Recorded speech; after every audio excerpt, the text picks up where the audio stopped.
Greetings everyone, I'm returning back to the world of the Three Kingdoms and Zhuge Liang. So far I have only scratched the surface of the history, folklore and mythology of Kongming. This particular story is really interesting to me. It is perhaps the most famous of all of Kongming's novel-based stories. Many people are introduced to the Three Kingdoms and fall in love with it because of this particular tale.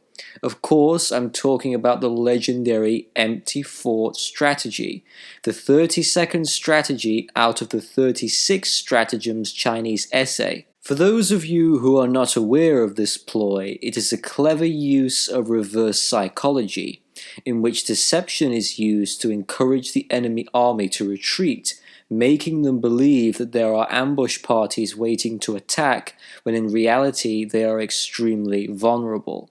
There's also a tremendous amount of sheer luck involved for the strategy to actually work, and the risk for disaster is extremely high. I'll be referring to a lot of the content in chapter 95 of Romance of the Three Kingdoms novel. So let's get into it. The 36 stratagems essay defines the empty fort ploy as follows. When the enemy is superior in numbers and your situation is such that you expect to be overrun at any moment, then drop all pretense of military preparedness and act casually. Unless the enemy has an accurate description of your situation, this unusual behavior will arouse suspicions. With luck, he will be dissuaded from attacking. The ploy is only successful if in most cases you do have a powerful hidden force and only sparsely use the empty fort strategy. For Zhuge Liang, he did not have a sizable army. In fact, he only had 2,500 troops, whilst his nemesis Sima Yi was fast approaching, with a colossal force of 150,000 men. How could the crouching dragon overcome such odds? Zhuge Liang had made plans to conquer Chang'an, but it was a troubling time for the kingdom of Shu Han. On the first of the 5 northern expeditions against Wei in 228, Ma Su, general and close friend of Zhuge Liang, was given high responsibility, along with Wang Ping, to guard the region of Jieting. However, Ma Su refused to listen to the proper advice. He outright disobeyed Zhuge Liang's direct orders by camping on the top of a hill, and he instead relied heavily on the military texts, resulting in a decisive Wei victory over Shu, which in the novel exposed Zhuge Liang's position at Xicheng, a small city that is storing grain and supplies for troops. A terrible blunder by Ma Su. The Battle of Jieting, lasting from February to May, was lost. Kongming was now in serious danger. Ma Su, although defeated, was still alive, and he attempted to escape in order to avoid punishment.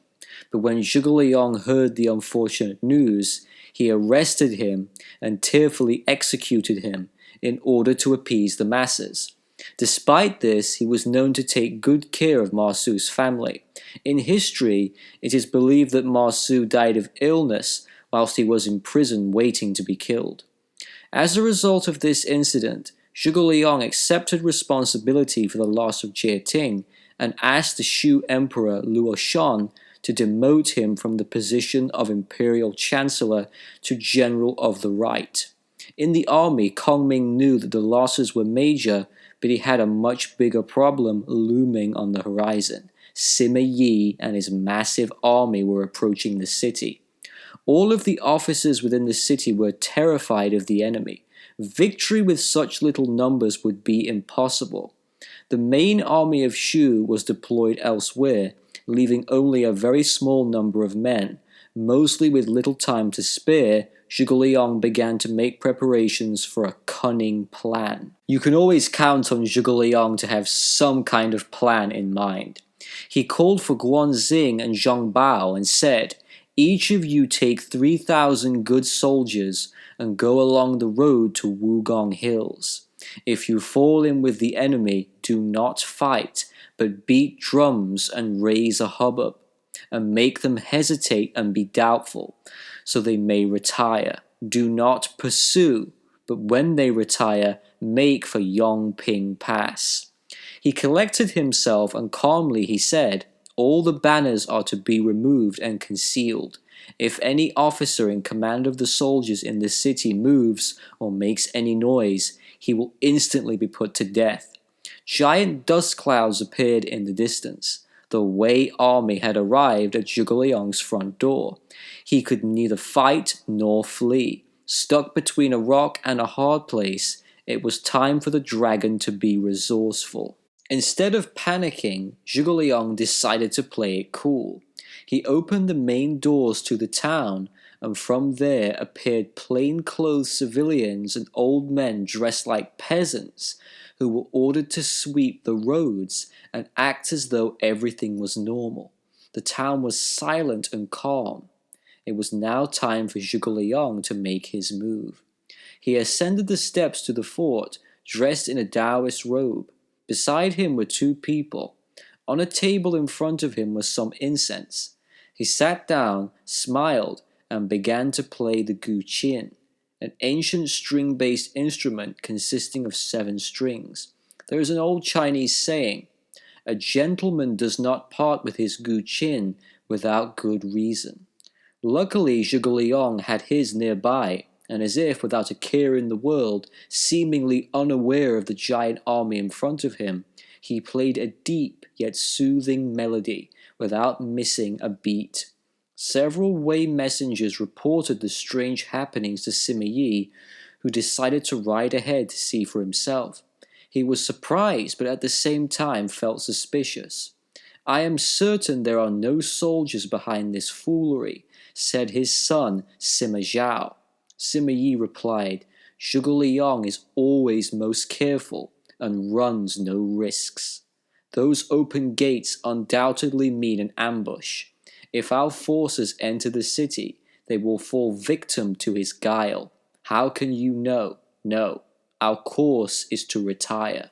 What is happening here is quite brilliant. As a strategist and general, Zhuge Liang always had a well-known reputation for being a calculated and cautious man. He was not known as a man to take big risks, and he also was known to be brilliant with ambushes both in the novel and in history. Sima Yi knew about this and assumed that he was well prepared for an attack and that he was simply attempting to lure the enemy into a false sense of security to lower their guard.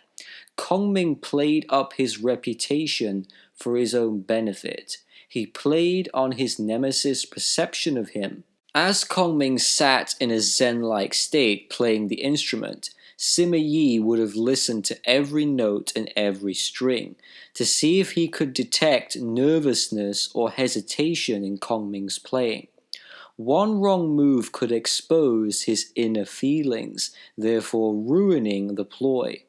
This story reminds me of one of Zhuge Liang's famous quotes: "Detach from emotions and desires.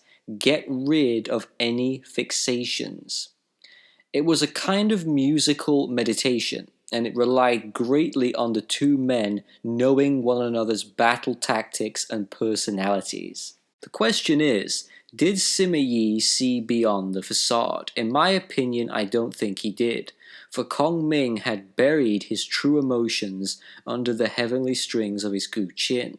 The trick had worked. Zhuge Liang had truly concealed his emotions and convinced Sima Yi that he was walking into a very well-prepared ambush. But of course, the city was basically vacant, under-defended, and weak. Now, had the Wei army attempted to invade the city, the few Shu troops that were there would not have been able to defend it, and Zhuge Liang would have certainly been captured.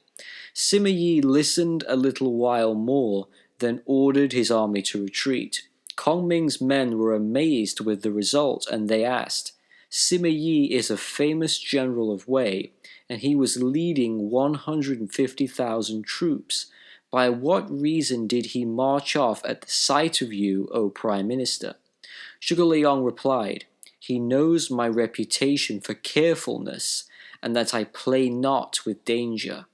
Seeing things as they were made him suspect an ambush, so he turned away. I do not run risks, but this time there was no help for it. Now he will meet with Guanxing and Shongbao, whom I sent away into the hills to wait for him. Talk about a poker face. Still in shock and very confused, the Shu men praised Kongming for his brilliant plan, whilst others expressed that they should have simply run away and abandoned the city. What could we have done with 2,500 soldiers even if we had run? We would not have gone far without being caught, said Kongming. Kongming continues to say, but if I had been in Sima Yi's place, I should not have turned away. So, what can we learn from this? Well, Sima Yi may have retreated, but the Shu men knew that he would return at some point. Since it wasn't safe to stay, it was now time for them to leave the area behind and head back to the region of Hongzhong. There, Zhuge Liang would prepare for his second northern expedition, which would take place soon after. Sima Yi later found out about the empty fort strategy and said, Zhuge Liang is a cleverer man than I am. Indeed, I think it is only fair to mention that Sima Yi was a brilliant thinker, and the two men were really remarkable, both in the story and in the history. I like Sima Yi, but obviously I am much more of a devoted follower of Kongming. The moral of the story, as Sun Tzu famously said, appear weak when you are strong, and strong when you are weak. Thanks for watching. Take care.